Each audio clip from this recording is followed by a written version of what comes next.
where we get into a lot of the tools for adjusting the finer points of your image. But today we'll be doing a little bit more broad manipulation. So tools on the left, whenever you select a tool on the left, for example, I've just chosen the crop tool, you'll get options up at the top. You can, for example, with the crop tool, you can specify the width, which is right here, this 127 pixel, the height, which is the 75 pixel, and the resolution, which is the 72 pixel. So this is always your chance to fine tune it before you apply it. And then once you've chosen your tool and you've selected your options, you can also have the opportunity to fine tune it even more on the right side here. We've got our panels. So once you've chosen, for example, you've got your image open. I was given the command subtly to slow down. I will slow down. Thank you, Allie. I'm just so excited. I'm sorry, guys. Anyway, you've got options on the right as well for manipulating text, for example, with the character panel, the paragraph panel. All of these give you the granular control that you want in Photoshop that you might not have in other image editing applications. So that's a quick and fast, apparently, run through of the interface. So let's go ahead and just open an image and see what we can do with it with Photoshop. So I'm going to open this image. Let's see if it opens now. One moment, let me close Photoshop and reopen it. That seemed to work before. So bear with me while I reopen Photoshop.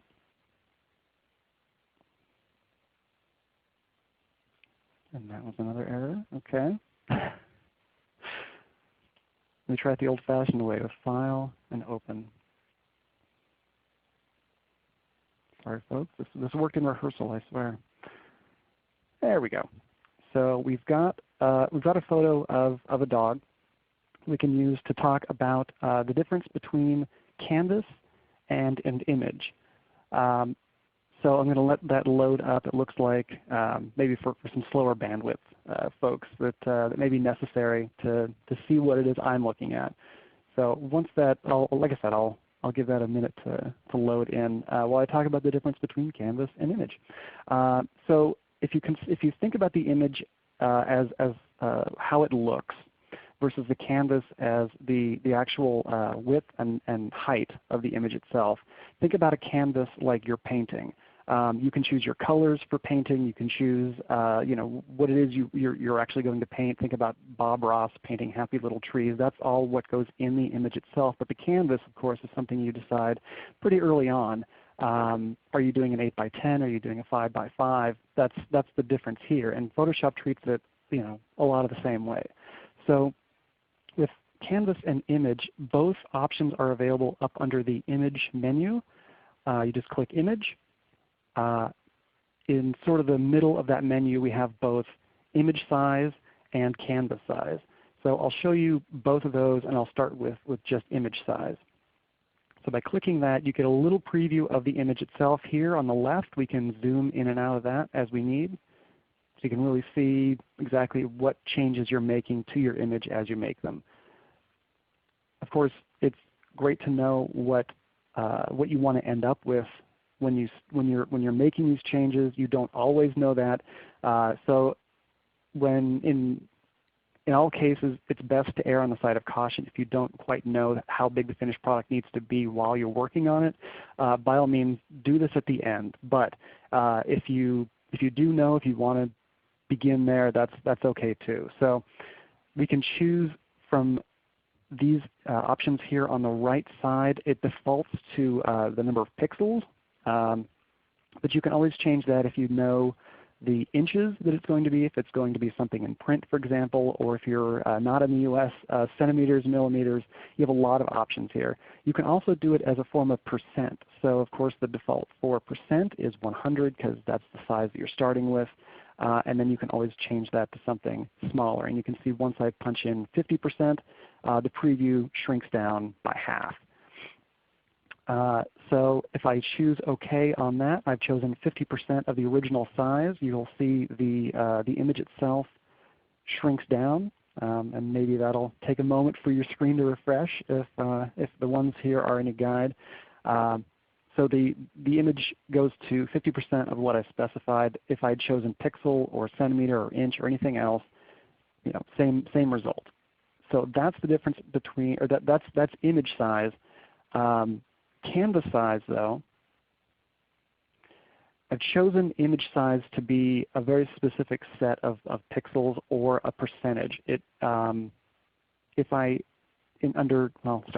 me back up a moment. Going back into the image menu, I chose canvas size, which is right underneath image size. I'll let that load up. Hopefully that's showing up for you guys. If I specify a different size here, let's say I choose, I'm staying on pixels, if I choose a 1500 width and a 1000 height, that will bring the edges of the image down into the image itself. It'll basically crop anything that exists outside that specific measurement, 1500 width by 1000 height. And I'll click OK, and you can see on the image itself what happens to the image when I choose a smaller canvas size. And it warns me that I'm shrinking down. Basically, the image itself won't resize to a particular percentage, but it will crop everything beyond the size that I specified. So you can see it's kind of a tighter zoom on the subject itself once that loads up for you guys. I'm not sure if you're experiencing any lag like we're seeing here, but I'm trying to fill the time while the internet catches up for us. So, but as you can see from what the original was versus what it is now, as opposed to image size where you've shrunk the entire image, canvas size will either crop to or expand beyond the size that you've specified. Let me back up a moment and I'll show you the opposite. So I'm going back to the original size, and I'll go back to image, canvas size, and I'll specify a larger canvas this time. I'll say 3000 by 2000. And you can see the arrows beneath it are now going outwards rather than inwards. The last time they were pointing to the center, this time they're pointing outwards. This tells me that there's going to be more canvas space around the actual subject of the photograph. So if I click OK, once that shows up for you folks, you'll see there's basically the equivalent of a mat. Like if you're framing a photo on your wall, you've got space for a mat. This is something I had to do. I framed a wedding photo that we wanted to hang in our house. We needed room for the mat, so I created a canvas size that was larger than the photo itself, so that when we printed it out at the printer, there was space for that mat that wouldn't just cut into the photo itself. So this is an important consideration when you're adding things to your canvas. You have a logo or you have a photograph or something. You want to create extra space around something. You can always expand the canvas size without having to sacrifice any quality or having to crop or anything like that. So let's head on back.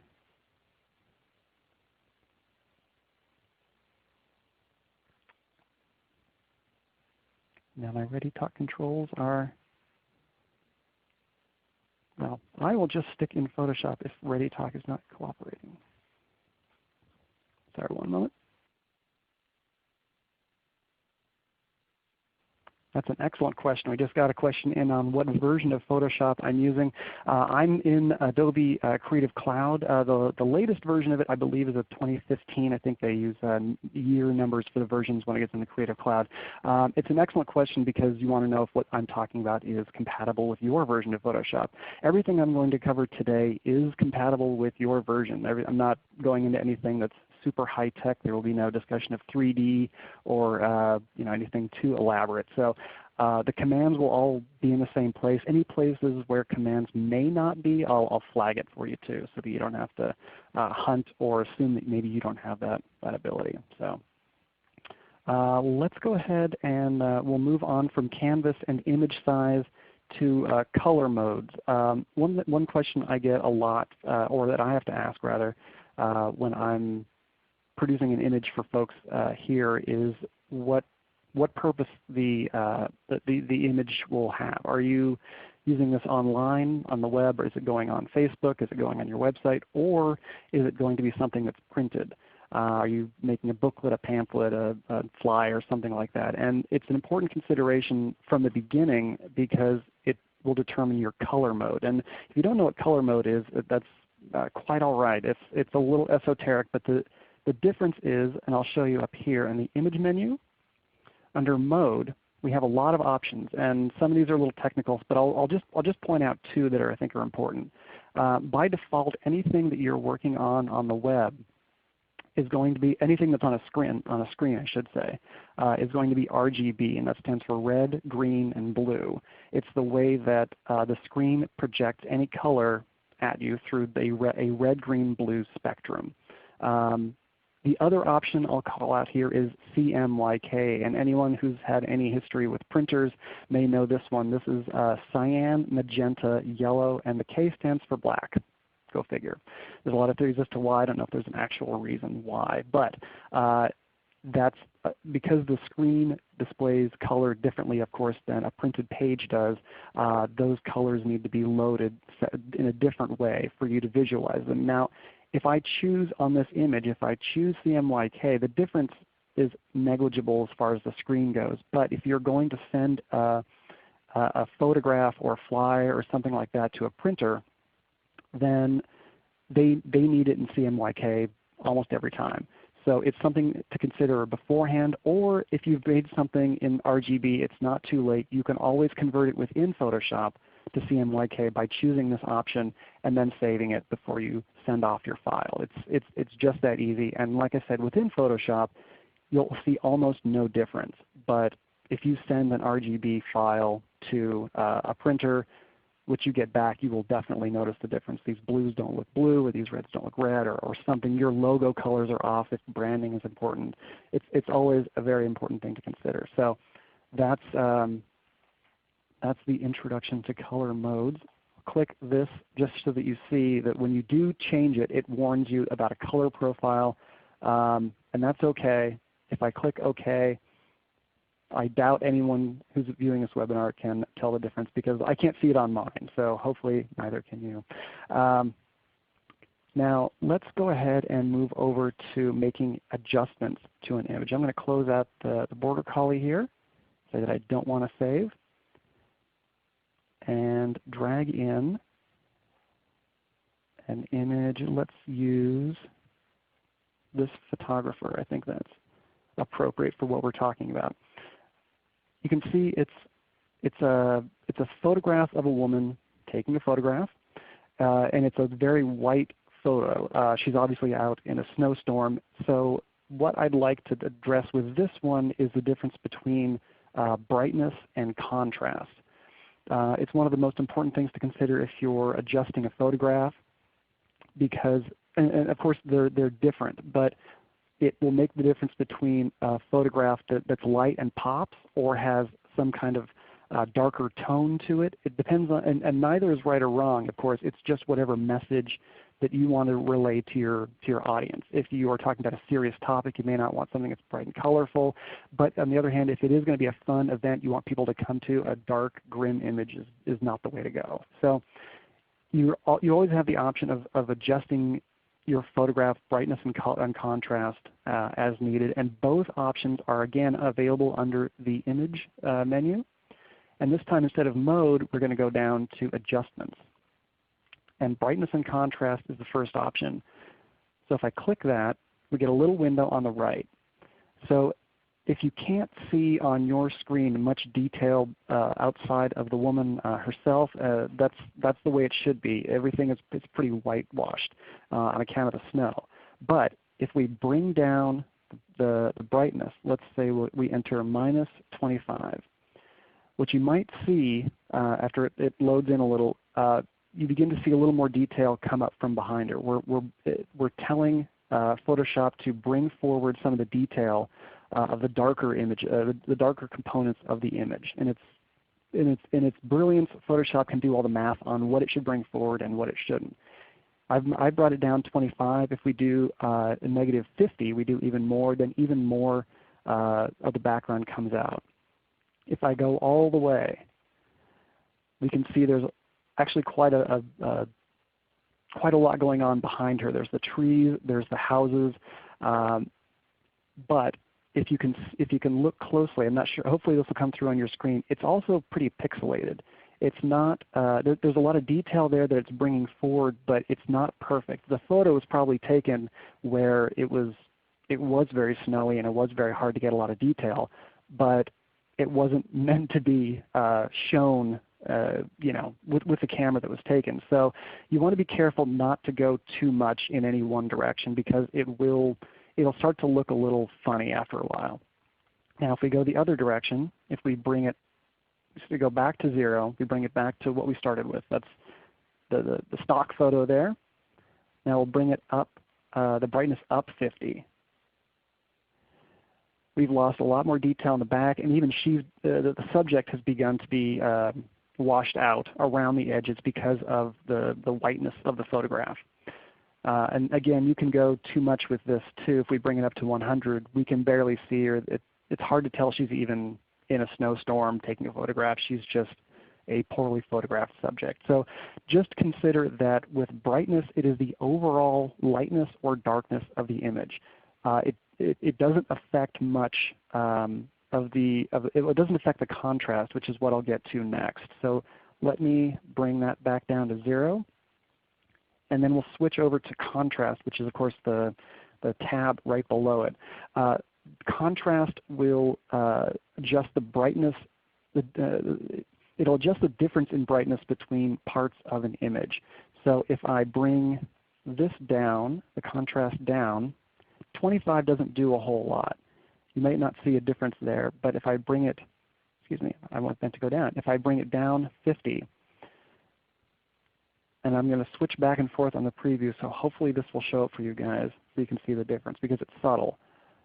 If you look at the darkness of her jacket versus the whiteness of the background, this is without any change to the contrast, and if I choose preview back on, the darkness of her coat becomes lighter and the whiteness of the background becomes a little darker. It's changing the balance between the darkness and the lightness rather than applying a brightness or darkness overall. So these are, if you don't have a good handle on the difference between brightness and contrast or when to use which, that's totally fine. That's why Photoshop gives you sliders. You can adjust it until it looks right. And just for contrast, no pun intended, I'll bring up the contrast on this one up to the max, up 50. And you can see in this case it's the opposite. Her darkness has become darker and the background has become whiter. And it's not necessarily a foreground background thing. It's just relative to elements within the image, the lighter parts and the darker parts. So I will cancel that and we'll return to the basic part of our image. One other thing I wanted to talk about is the difference between tint, tone, and shade. So of course a lot of these terms we use pretty regularly, the tone of something or catching shade, things like that. But when it comes to photographs, it's very specific. These are very specific terms. Now if I can bring up, let's see, let me go back to, here we go. Here's all the slides that I was missing earlier, but just in time to find, the color wheel. So if you'll allow me to indulge in a little bit of color theory, I will. And of course I have the mic, so you guys have no choice. So hopefully this is entertaining for you. The center of the color wheel that I'm pointing out here is the hue. And if you consider hue to be just the most basic form of that color, it's red, it's blue, it's yellow. That's your hue. The tint will add white to whatever image, whatever color you're adjusting. It'll become lighter and it'll become desaturated. And a little bit of what we were talking about a moment ago with brightness and contrast is that difference. So saturation being that balance between more vivid, more highly contrasted colors versus just lightening them in general. So adding white will lighten and desaturate a color. And if we follow out on this wheel, tone will add both white and black, or gray if you think about it, and to a certain degree, to however much you ask for, can both lighten and darken and saturate and desaturate a color. And then shade on the outside is just adding black. Obviously it will just darken it and it will saturate that color. So why do I go into so much detail on this? It's an excellent question. I'm glad you asked. That's because Photoshop makes it easy to adjust these two. I know that was an indulgence in the higher points of color, the theory of it, but Photoshop, you don't have to do all that, although of course you can with some really, really high level detail. But for our purposes today, we're just talking about these three, about the tone, the contrast, and the color. So I'm going to come back to this slide, but for now, let me switch back over to Photoshop. And I will close that image. And I'll bring up, let's bring up, I will use this wasp image. There we go. And give that a moment to load up for you folks.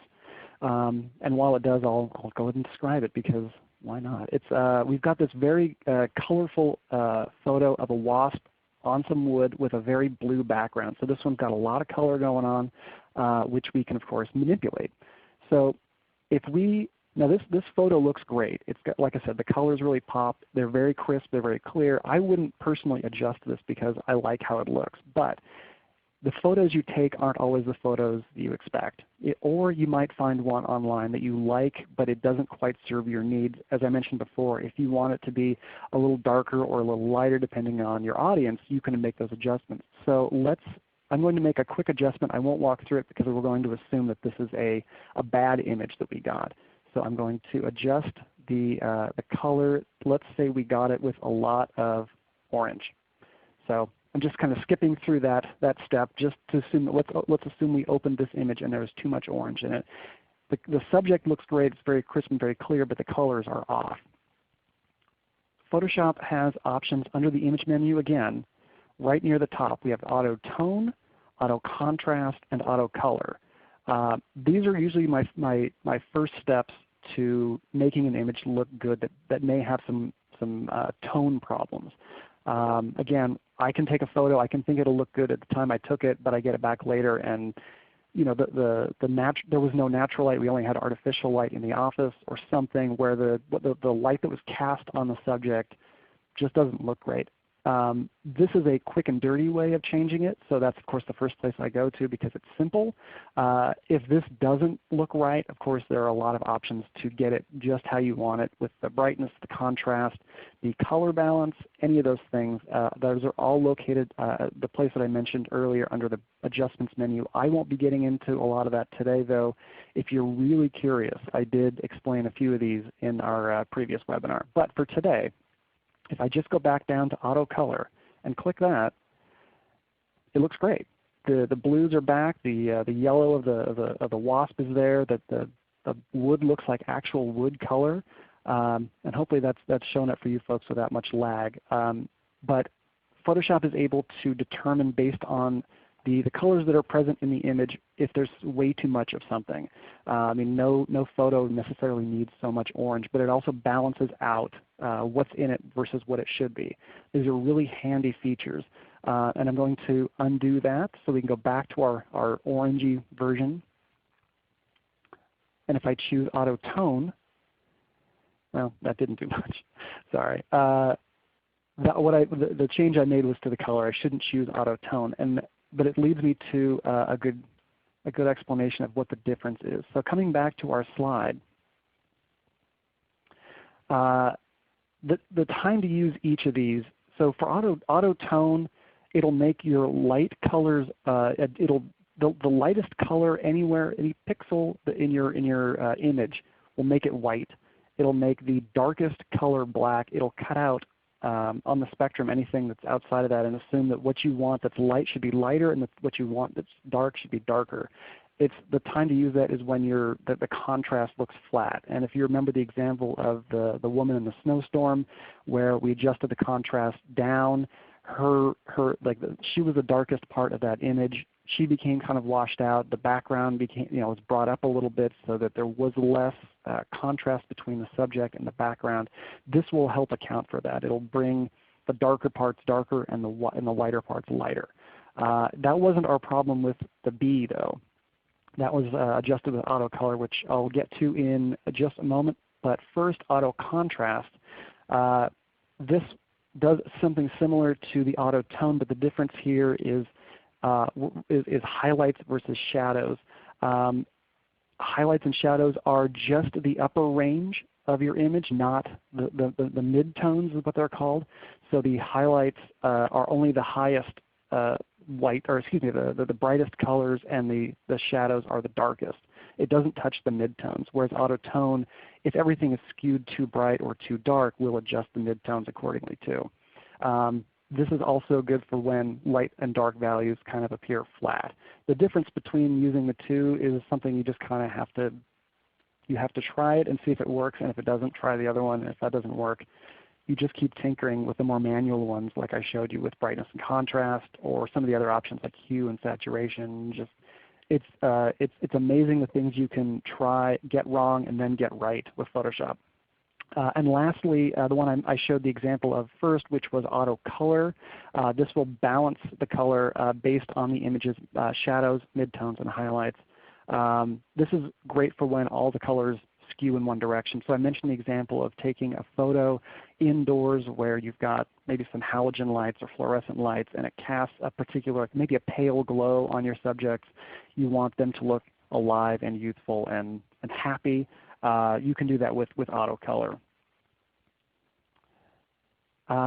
The last thing I wanted to cover before we get to some questions is how to save an image, because this is something I run into a lot when I've got to create something for somebody else. So let me switch back over to Photoshop. Now I'm going to, so I've got the bee photo open again, and we'll give a moment for folks to let that load. And there we go. So I'm going to do a couple of things that we've done already. I'm going to adjust the color with auto color.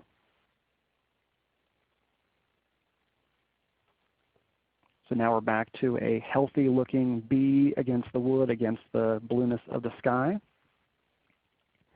I'm going to go back to the image menu and size this down a little bit. Let's say 25% of its original size. So we've got a smaller photo now. Once I've made any adjustments I want, if I wanted to change the brightness and contrast or anything else, I can go ahead and do that, maybe add or change the canvas size. Once I've done that, I have a couple of options when it comes to saving this image. If I'm going to save it for print, or I need to keep it in a very high resolution for any reason, I would choose under File menu. I can save a copy, save as, just like any other application like Word or Excel, anything where you've got a file menu. I have a lot of file type options down here. JPEG, which you might be familiar with from using the web. We've also got GIF on there, or GIF. I'm not going to get into that debate today, but of course that's also on there. PNG, these tend to be your more web-friendly formats. A lot of other options on here too that will preserve a lot of detail if you have a very high resolution image. TIFF tends to be a go-to if it's going to be something that you need to print. You have a top-notch camera. You don't want to lose any quality. You want to make these really significant changes and save it without losing anything. TIFF is usually a good way to go for that if you're going to end up sending it to a printer. So that's one way, and I'm going to cancel out of this to go show you the other way. The other way, which I tend to use more often than just a file save as, and I'll show you why. Under File, now in my version, this is the difference version-wise, which I'm glad someone asked that earlier. In the version that I'm in Creative Cloud, the latest one, the Save for Web has been moved to a submenu. So I'm going to show you where it is for me. If you have a version previous to, I believe, 2014 Creative Cloud, if you're operating on any of the Creative Suite versions, it'll just be right under Save As. I believe it's Save for Web and Devices is what it's called, or something to that effect. Save for Web is definitely a part of it. So for me though, it's under Export, Save for Web Legacy. So it's been kind of relegated off to the side. I'm not sure why, but I'm glad it's still there because I use it a lot.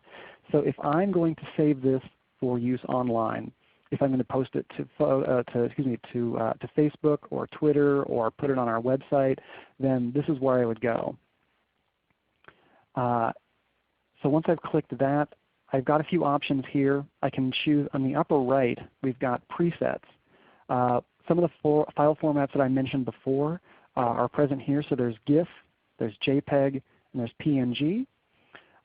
So depending on what the subject is will determine what it is I should be using. I would say just a good rule of thumb, if it's anything that's been illustrated, GIF and PNG are good ways to go. If it's a photograph, if it's something that's real, then JPEG is definitely the one. And in earlier days of smaller bandwidth, you would have had to make choices between the quality, so high, low, medium, things like that. For example, for the JPEG, with greater bandwidth these days, you don't usually have to make that sacrifice. But if I choose JPEG on high, you can see the quality here is 60. I can bump that up if I need to. It will make the file size a little larger, but it also retain a little more detail to the image. And if I haven't specified an image size already with the steps that I showed earlier under the image menu, I can still do that here. I can specify a smaller image size if I have a very specific size in mind. If I just need it 320 wide, you can see that the number below it changed to 219, and the preview also adjusted to meet that size. So this will save it for use on the web in a resolution that's right for any screen. If I just click Save, I can choose where to save it, and of course it'll save it as a JPEG, which is what I've specified. Excuse me. So let me switch back over to our slides. I've included some of this information and information on all the other steps in the slides too. So if I had to skip over a few in the beginning, it's all still there. But let's go ahead and move along to our conclusion. For at least for my presentation of it, I've included a few resources here as well, places to learn more about how to use Photoshop. Adobe's support is free and it's fantastic. They've got a lot of videos and a lot of articles. It's basically they put their manual online. So if you have Photoshop or you want to know more about what Photoshop is capable of, it's all there for you to look at. There's a great site called Vandelay Design that's also put up a tutorial on the basics. A lot of things I covered, and then of course a lot more. Lifehacker also has a great article on learning the basics of Photoshop. All the images that I used today came from a great website called Pixabay, which has completely free images that most of them look great. They're all Creative Commons License 0, so you don't even have to attribute them. Noun Project is one that I didn't get to show you today, but has a lot of icons that are free for use with attribution, or you can pay to use them. I think like $5 an icon if you don't attribute. And the Creative Commons search is always your friend for anything that you need to attribute, but is also free photo-wise. Of course, here's a couple of credits for the images that are in these slides. And now I'm going to go ahead and open it up to questions, and Susan will take it from here. Thank you so much. We do have a lot of questions, and I thought perhaps we could start with some overall definitions of things like resolution and pixels, so to help people frame and understand it. Yeah, absolutely. Let me adjust my mic, and I'll switch back over to Photoshop for a couple of those explanations. So let's start with pixel. When it comes to an image, if you think about a printed image, something in a magazine, for example, that might measure 5 inches by 4 inches, you've got a 5 by 4 image. Excuse me. The resolution of that image is made up of pixels per inch. So in the case of any image you see on the web, there is an arbitrary number of 72 pixels per inch, or dots per inch, or DPI. So if you think about your printer in your office, you can choose how much quality comes out of it. 72 DPI or pixels, it's interchangeable, is what you're looking for on a web photo. That basically means pixels per inch. So every inch of space is made up of 72 pixels. So you can imagine the higher the number, if you go up to 300 for example, it's going to look a lot better in print than a 72. It's going to be less blurry, it's going to be or less pixelated. And 300 is not just a number I picked out of the air. That is of course the number that you're usually printing to with let's say an office printer or something like that. You can get really high on that dot per inch measurement if you read something super high quality printed. But those tend to be the two numbers that I alternate between. If it's print, I go 300. If it's on the web, it's 72. So with that explanation, I'm going to go back over to my B image.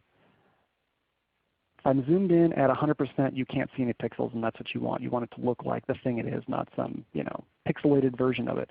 Under the View menu, I can zoom a lot. I can zoom in, zoom out, etc. So I'm going to zoom way in on this.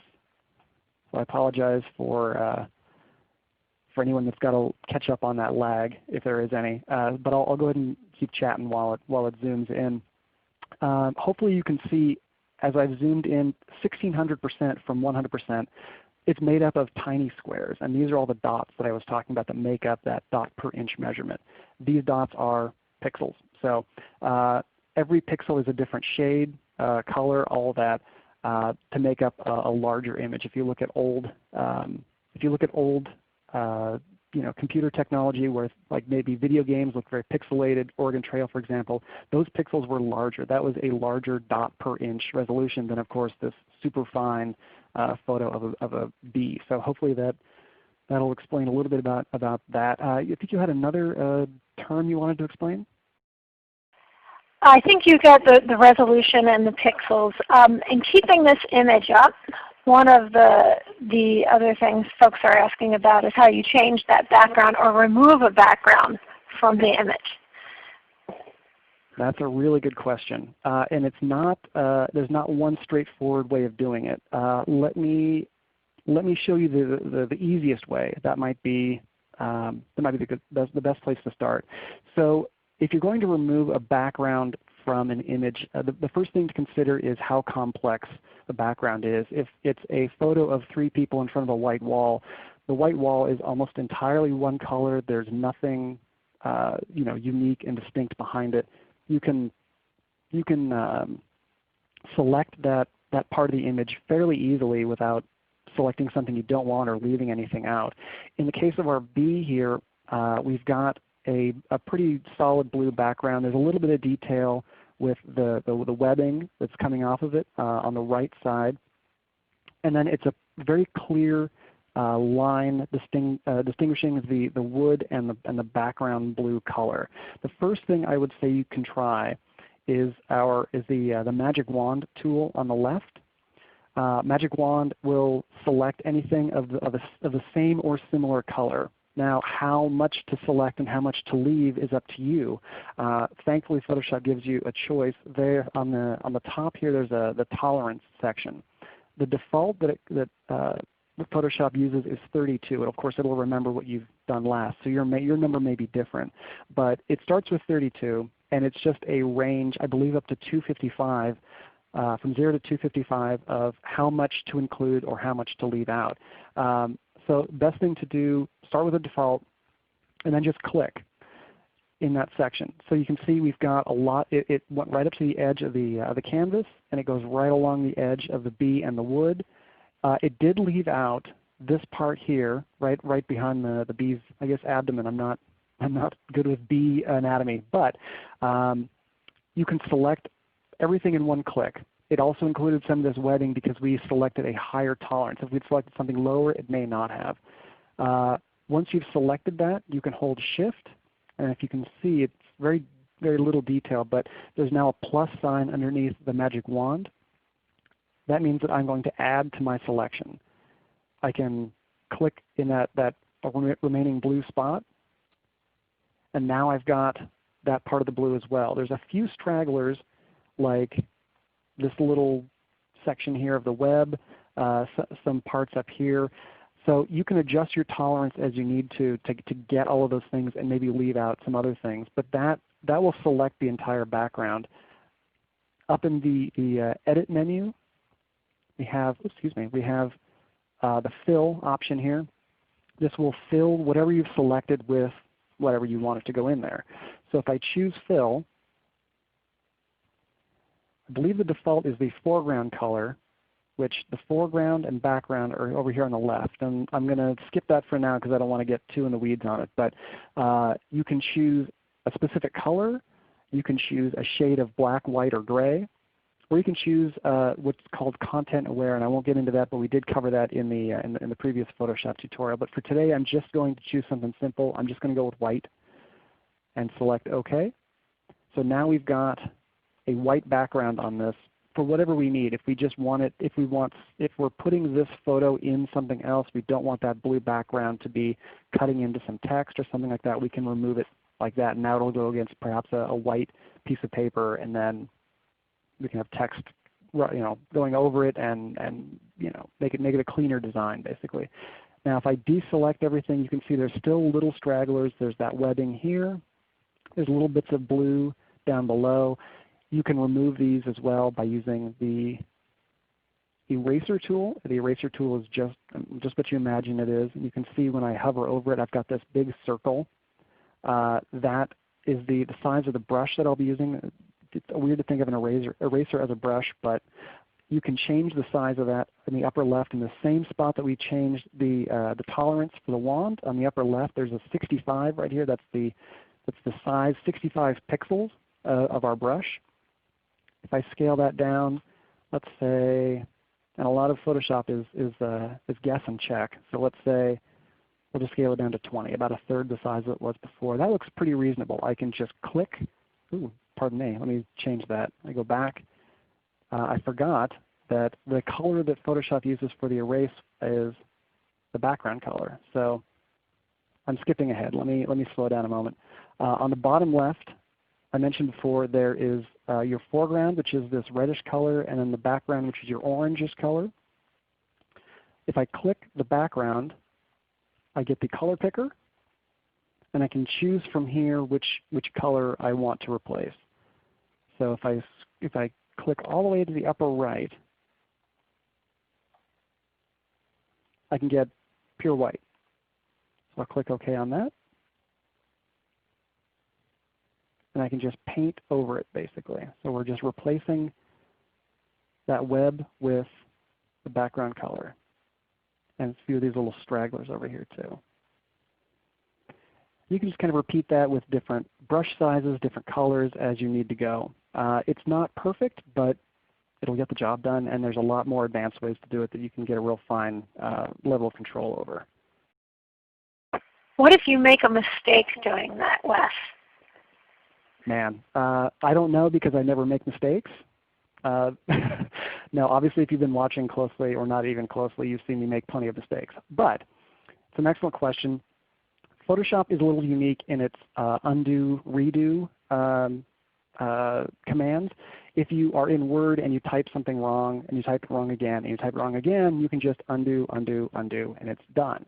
Photoshop works a little differently in that it will undo and then redo if you press Control, if you use the keyboard shortcut twice. You can switch back and forth, and the reason for that is that people who work in digital imaging a lot just want to see what it looks like with and without, with and without. You just switch back and forth to know if what you're doing is right. But that doesn't mean you can't undo more than twice. If you move to the upper right, we've got this history panel. You can click that, and here's everything I've done. All the not mistakes that I've made are right here. And you can just choose as far back as you want to go. So you can see if we scroll to the very top, Open is the first thing. The very first thing we did is we opened this image. I adjusted the color, then I used the auto color to fix my mistake. I changed the image size. I've done a lot of things. So if I scroll back down, the last few things I did were to use that eraser. If I just click above that to deselect, you can see the eraser commands are now italicized in gray, and in the actual image, the web is back. So just because you've gone back doesn't mean you can't go forward. You can choose your levels of history as you see fit. If you've changed the brightness and again and again and again, and now it looks too bright, everything's kind of washed out, you can scale back to where it looked about right. One other topic that a few folks wanted to talk about was layering. Yeah, layering is probably what sets Photoshop apart most from just about any other basic image editor. A lot of other image editors will allow you to make adjustments like I've shown you today with brightness and contrast or color, and that's great. But if you want to add something unique to your images or create something like a flyer or whatever, that's where layering is your best friend. I'm going to close out the B image because I've thoroughly ruined it. So let me bring up something else, and we can use that as a better example. So here's a photo of a camera. It's got a great contrast between the subject, which is the camera itself, and then the dark wood of the table that it's sitting on. Around the edges, it's also dark. So if I wanted to add some text to this, for example, this would be a great one to use because the text itself will still be visible because the background is so consistently dark, but the subject of the photograph will still stay present because it's so light. And I'm going to use the text example because it's also going to create a layer. So you're going to try and work in two lessons at once. On the left side, there's this T command, which is your type tool. So if I click that, just like with before with the other options like cropping or selecting or anything like that, the eraser, we've got options at the top. You can choose your font, just like in Word or Publisher or anything like that. You can choose your font, the weight of it, if it's bold or light or italic or anything like that. Your font size. So if I want 24 points, something big like 72 or something tiny like 10, you've got all you can specify the numbers in between too. If I want exactly 13, that's still an option. And then I'll skip the anti-aliasing and all that for now. We've got left, center, and right, just like Word, and we've got the color, of course. Red might be a little harsh for this, so I'm going to go back to white. And 24 might be a little small, so let's bump it up to 36. So I've chosen my options. I'm ready to add some text to it. So if I click on the image and type, oh, this is still small. Let me change that. So once I've typed it, I can accept my changes by hitting Escape, which is counterintuitive, I know, but Escape will accept your changes. I can come back over here to my character palette and change from 36 to something larger, let's say 72. So the word camera has now appeared bigger. It's still really small. Now from this drop-down menu, 72 is as big as it gets, but that doesn't mean it's as big as I can get it. I can choose, let's say, 200. Now we're getting something bigger. Let's say 300. Yeah, that's a good size. I can read that next to the subject. So once I've chosen that, obviously the C is now getting cut off, and this is where your layers come in handy. You're not stuck with this. If I choose the Move tool on the upper left, which is the arrow one, on the bottom right here is the Layers palette, and this is on by default. If you've never opened Photoshop, it'll be on for you. If you don't have it available, it's always available under the Window menu. Layers is right there, and you can see it's checked, which means it's accessible. So I've got this Layers palette, and Camera is the layer that's highlighted. So if I've chosen Move, I can just drag that around and move it to where I need to. If I add anything else to this image, a shape or another image, if I paste something into it, Photoshop will always add these things as more layers. The best way to think of layers is like if you imagine like something that's laminated over something else. You've got a laminated circle on a big sheet of laminate over a piece of paper. You can move that circle around on the piece of paper. And that's just what I'm doing here. I've got this piece of text and I'm dragging it around the canvas. There's a lot more to do with layers when it comes to blending. You can adjust the properties of them to make them the contrast different, the hue, the saturation, all those things. I don't have time to get into a lot of that today, but the basics of layers are that you can add elements to your image, move them around as you need, hide them, show them. It's like I said, it really is what sets it apart from something you may be using now that doesn't have that option. Great, thank you for covering that. We did have a couple of definition questions in terms of raster and vector, and I think some of that we can cover in our wrap-up FAQs because we are nearing the end of our hour. So we did cover a lot of information today, and we know this was Photoshop for beginners, so we wanted to lay a good foundation. Lots of you have other questions about other things, how to do things in Photoshop, and we're hopeful to maybe offer another webinar with next steps. What we'd like you to do right now, take about 15 seconds and type in one thing you learned today. Go into your chat box and type in one thing you learned today. And as you're doing that, I am going to remind you that we have a survey at the end of this when you close out of your webinar. Please do answer the questions on that survey because that will help us determine next steps. Great. So I like that people love the magic wand, Wes. Excellent. Also a couple of other things. We will have some more webinars coming up next week. We have two. One is 15 ways to improve your library's Facebook page, and the other one is what you need to know about Know Your Customer. And then in January, to start out the new year right, we'll talk again about getting technology donations through TechSoup. I want to thank Wes again for doing this webinar and providing all of his expertise. This has been very informative for me as well. And we also want to thank our webinar sponsor, ReadyTalk. So everyone, you will receive a copy of this presentation and all of the resources that we used in a few days, and it will be posted on our webinar page on our events. Special thanks to Allie on the back end for pulling the questions for us. So thank you everyone, and have a great rest of your week.